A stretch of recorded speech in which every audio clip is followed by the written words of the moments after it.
Hi மக்களே, welcome back to YouTube channel. ஒரு பெரிய ஷாக்கிங்கான அப்டேட் தான். ஸோ என்ன அப்படின்னு பார்த்தீங்க அப்படின்னா, கரண்ட்டாக விஜய் டிவியில் 3 o'clock டெலிகாஸ்ட் ஆகிற தென்றல் வந்து என்ன தொடும் சீரியலுடைய கிளைமேக்ஸ் வந்து வரப்போகுது அப்படிங்கிற மாதிரியான அப்டேட்ஸ் கிடைச்சிருக்கு. சீரியஸாக என்ன நடந்துச்சுன்னு சரி தெரியல. நானுமே லாஸ்ட் வீடியோவில் சொல்லியிருந்தேன், அவங்க வந்து ட்ராக் வந்து இம்ப்ரூவ் பண்ணலை அப்படின்னா டிஆர்பி ரீசனால கண்டிப்பாக என் பண்ணிடுவாங்க அப்படின்ற மாதிரி சொல்லியிருந்தேன். ஸோ அதுதான் இப்போ நடந்திருக்கு. ஸோ கண்டினியூஸாக டிஆர்பி வந்து லோ ஆகிட்டு இருக்க ரீசன்னாலையும் நிறைய நியூ லான்ச்சஸ் வந்து வருது இல்லையா விஜய் டிவியில்.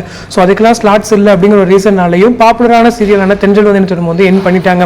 ஸோ சீரியலோட கிளைமேக்ஸ் ஷூட்டே முடிஞ்சிருச்சு அப்படிங்கிற மாதிரி தான் அப்டேட்ஸ் கிடைச்சிருக்கு. பட் சீரியல் கிளைமேக்ஸ் வந்து கன்ஃபார்ம் தான். ஸோ இது வந்து ரூமர்லாம் கூட கிடையாது. கன்ஃபார்மாக சீரியல் எண்ட் ஆகுது. ஸோ அதை ரீப்ளேஸ் பண்ணி நியூ சீரியல் வந்து அங்கே வரப்போகுது. ஸோ இந்த அப்டேட் வந்து எனக்குமே ரொம்ப கஷ்டமாக இருந்துச்சு. ஏன்னா கேட்கும்போது நல்ல ஒரு சீரியல், நல்ல ஃபேன் பேஸ், நல்ல ஒரு பேரு. ஸோ ஸ்டோரி வைஸ் கொஞ்சம் இம்ப்ரூவ் பண்ணியிருந்தாங்க அப்படின்னா இன்னும் கொஞ்ச நாள் கூட அவங்க சர்வே பண்ணியிருக்கலாம். ஏன்னா 660 எபிசோட்ஸ் தான் போயிருக்கு. ஸோ நல்ல ஒரு பேர் இருக்க சீரியல் ஒரு 1000 எபிசோட்ஸ் கிட்ட ரீச் பண்ணியிருக்கலாம்.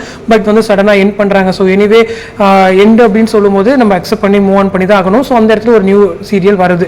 என் பண்ணுறாங்க அப்படின்னு சொல்லும்போது அங்கே இருக்க ஆர்டிஸ்ட்க்கு வந்து அடுத்தடுத்த நியூ ப்ராஜெக்ட்ஸ் கண்டிப்பாக கொடுப்பாங்க. ஸோ பவித்ரா வந்து விஜய் டிவி ஒரு லக்கிச்சம் அப்படின்னு தான் நானுமே சொல்லுவேன். ஸோ அவங்களுக்கு ஒரு நியூ ப்ராஜெக்ட் கொடுத்தாங்க அப்படின்னா அதுவுமே ஒரு அவங்க ஃபேன்ஸ்க்கு வந்து கொஞ்சம் சந்தோஷமாக தான் இருக்கும். ஸோ வெயிட் பண்ணி பார்க்கலாம். ஸோ யாரெல்லாம் டிவி மிஸ் பண்ண போறீங்க அப்படின்னு சொல்லிட்டு கமெண்ட் செக்ஷன் சொல்லுங்கள். அடுத்த ஒரு இன்ட்ரெஸ்டிங் வீடியோட நெக்ஸ்ட் வீடியோ மீட் பண்ணுறேன். தேங்க்ஸ் ஃபார் வாட்சிங் அண்ட் பை.